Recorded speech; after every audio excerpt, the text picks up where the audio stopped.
Now, today I want to talk about books and reading. Did you know that only 34% of children say they enjoy reading in their free time? Which is quite worrying as I'm an avid reader and I see how reading has helped me so much. But how do we get more children excited about books? Now, to help answer that, I'm thrilled to welcome two amazing guests. Nick Sharot, the award-winning illustrator of Tracy Beaker and Shark in the Park, and Pippa Goodheart, the best-selling author of the You Choose series. Welcome to the show. Thank you very much. Now, Nick, you've illustrated so many wonderful characters. What's the enjoyable part about illustrating children's books? Ooh, I think the most enjoyable part is when I see a child enjoying a book that I've drawn the pictures for and engaging with them and having fun with one of the books that the pictures are by me. That gives me the most pleasure of all. Well, yes, that's a great answer. It's probably really nice to look at a book and think and say, I did those illustrations and now look, they're best-selling and everybody looks at them every day. It probably just brings like a nice kind of satisfaction to you. It does. It particularly does with the You Choose books that I've illustrated, because they are a lot of work for me. Some of the picture books I do are much simpler, but the You Choose ones are very, very busy, detailed pictures with lots and lots of things to draw.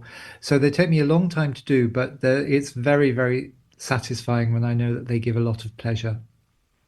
Yes, now I did have a look at You Choose in Space. I had a look at one of the books. So I thought it was really good. I really loved the illustrations. I loved how you can choose the different what you want the story to be like. You can create it. So Pippa, the You Choose books are so popular. Just because of the fact I mentioned you get to decide what happens next. So what inspired you to create books where children are in charge of the story?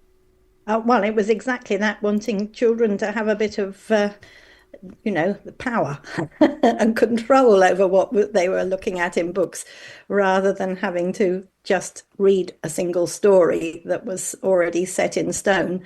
I've got three daughters, and they used to love looking through catalogues. So it was really the catalogue idea, but taking it up a gear so that you choose the big things in life, like where you're going to live and who's going to be in your family, as well as the smaller things like what you want to eat and what sort of shoes you're going to wear.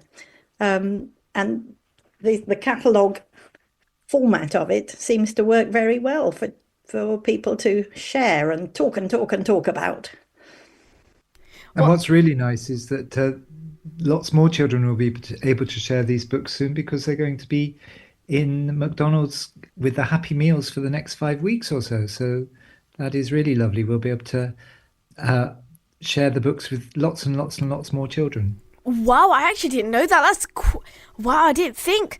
I know that Happy Meal could provide like loads of different toys and books, but I didn't know that the You Oh Choose series yeah, would be in the Happy Meal. yes, yes. In fact, via Happy Meals, McDonald's have given away an incredible number of books. They've given away 160 million books over the past uh, Five 5 years or so. Yes, which is incredible. And it's so important that children have books, from a very early age. It will give them so many advantages in life, so many benefits if they are familiar with books and have developed a love of reading when they're very little. Wow. Now, many children spend a lot of time on screens, which offer endless entertainment. So, how do you think books can compete with devices in today's digital world? Like, what do you think books offer that technology can't really replace?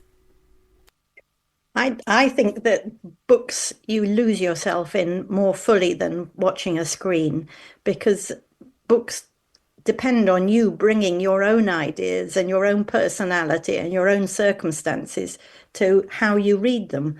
We'll all imagine a hero or heroine looking quite differently depending on who we know of that are reminded by the character.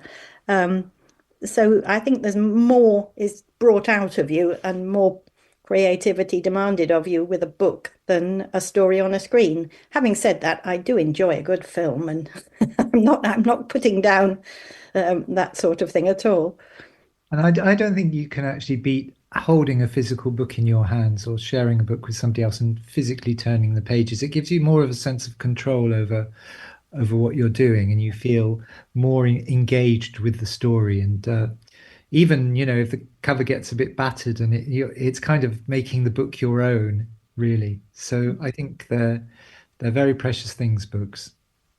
Yes, and that you could personalize them as well. Like in the front, it'll say this book belongs to.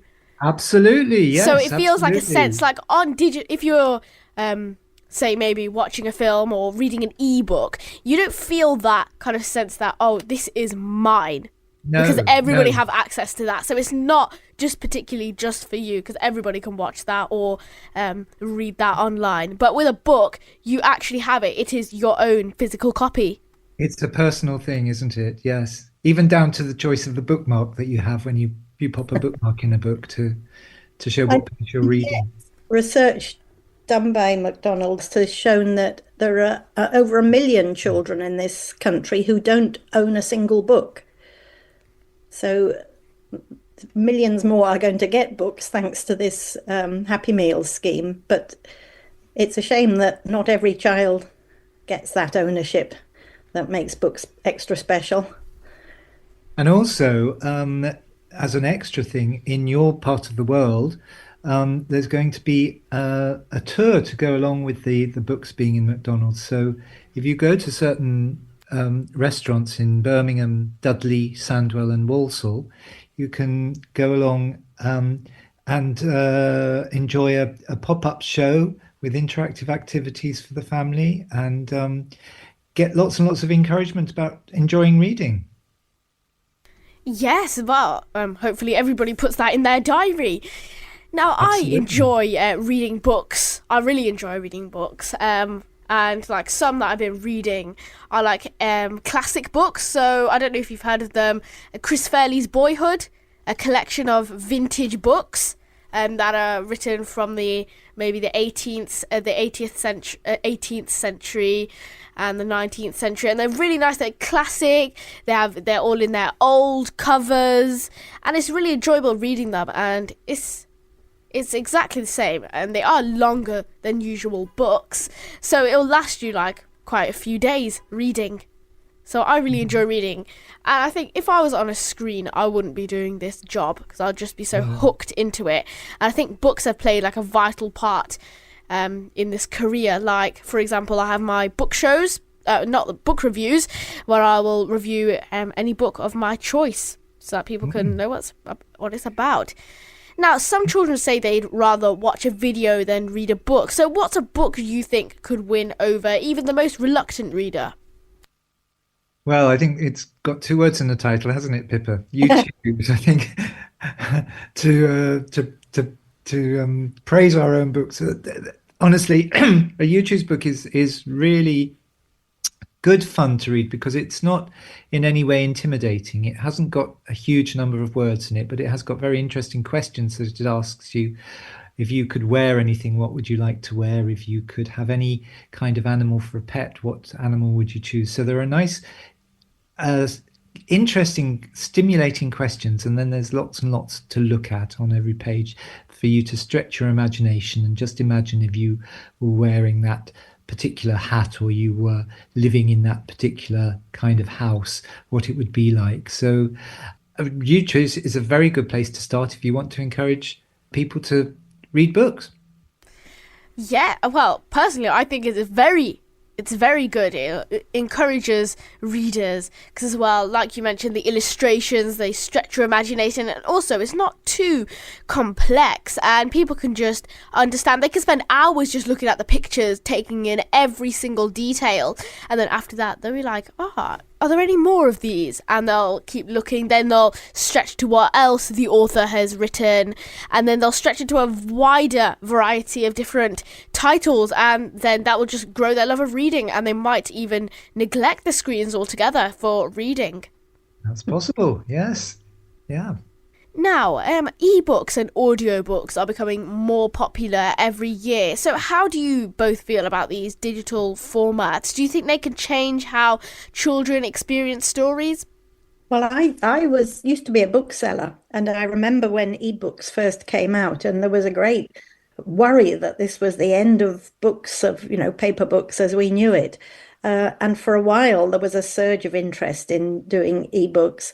And ebooks are established now. There are often editions of books, but they virtually always come out as proper paper books first and as well. And the sales of real books has grown and grown, whereas ebooks has stayed quite tiny for children. For adults, it's different. There are more of a market for ebooks. But I think that's interesting that children seem to, when given a choice, prefer to handle a real book and have that control that Nick was talking about. And now there are loads of schemes trying to get children to read. And I think the enjoyment of just that real book is the smell of a new book, the smell of the paper and everything that is just fresh from the factory and being printed. And so that gives a sense of enjoyment, and they really like the book because they like the smell of a new book. Now, LBC's Nick Ferrari has a new campaign, Children Who Read Succeed. So there are loads of campaigns popping up to help children read. So what do you think about these campaigns? I think that sounds brilliant. Yes, that's a very good motto, because it's true. Children who read from an early age, who love books from an early age and read because they want to rather than because they have to, will have lots of advantages and benefits as they get older about making choices in their lives, because they'll have acquired various learning skills by reading books. Now, yes, I totally agree with you. I started reading books from, when I was like 1 or even 8 months old. My mum would read books to me. Then I would grow my love of reading books. By the time I was like 4, I was reading like simple books, and then it eventually grew. By 7, I was reading some Enid Blyton, and 6, also I was reading Enid Blyton. And then slowly, I've boosted what I read. So now I read things like from the ancient, so 18th century, and they're really enjoyable. It's a bit more complex because of the difference in language and vocabulary, but still it's good fun. The books have a nice good plot and I really enjoy them. And what do they smell like? You were talking about the smell of books fresh from the printers. What does a book from the 18th century smell like? It has that nice musty smell. It also has, like, you can still smell the paper. It's still like it's fresh from the factory. And I've noticed with modern books, they, after like maybe 2 weeks, they lose that smell and they just smell like general paper. But this one still has that nice smell from the factory, and also like a musty smell, which is really nice. Now, AI is being used to create art and even write stories. So do you think technology could ever replace human authors and illustrators? Ooh, really hope not. I really hope not. I don't know if it could really. I mean, It's limited because it feeds off what's already there and just spins it round and spits out something made up from it. But there's nothing, if there's nothing new, no new human thoughts going into it.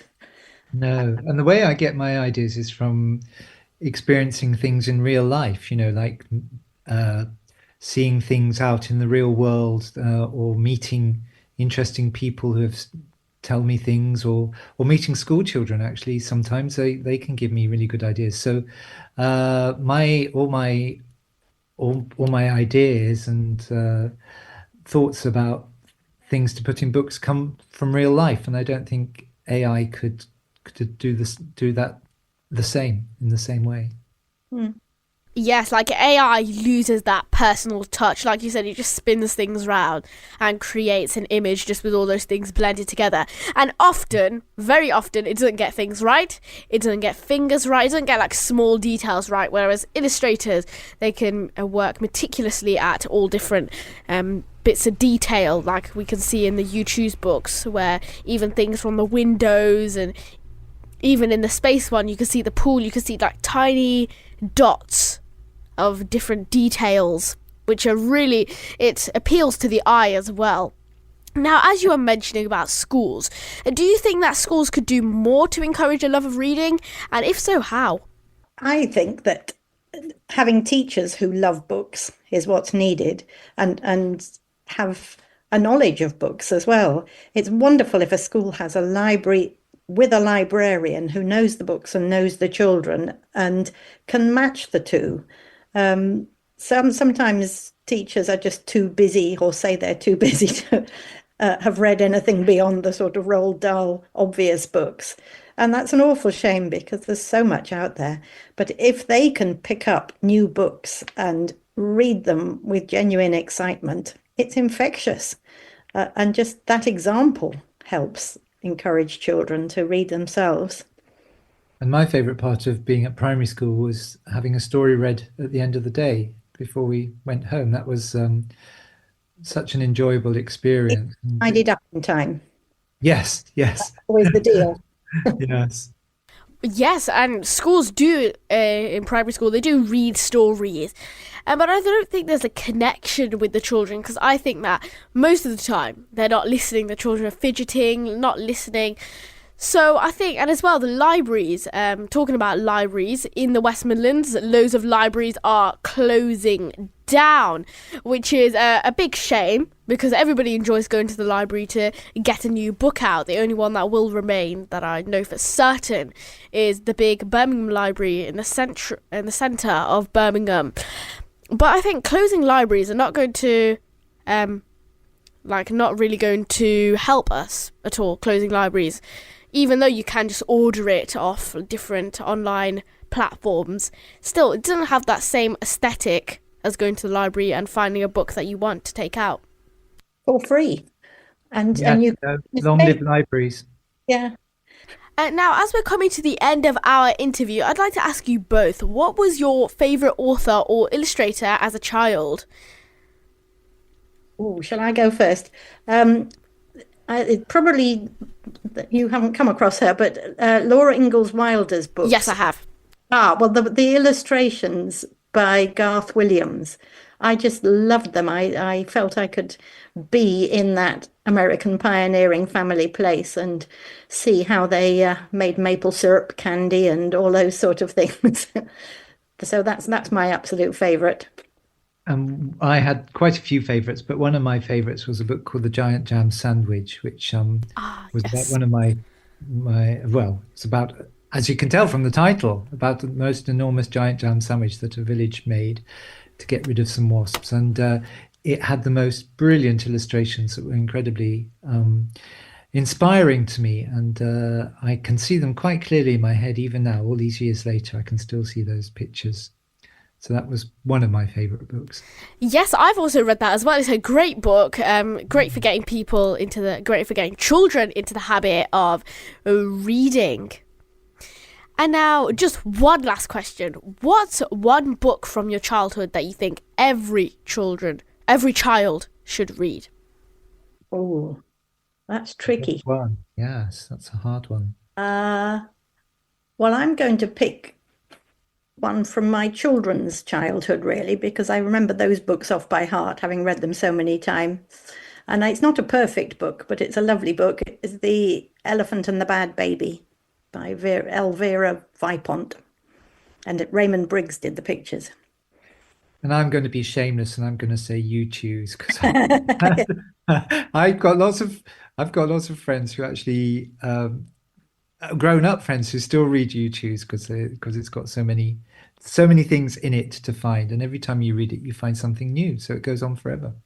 Well, I'd like to thank you both for coming onto the show and talking about books.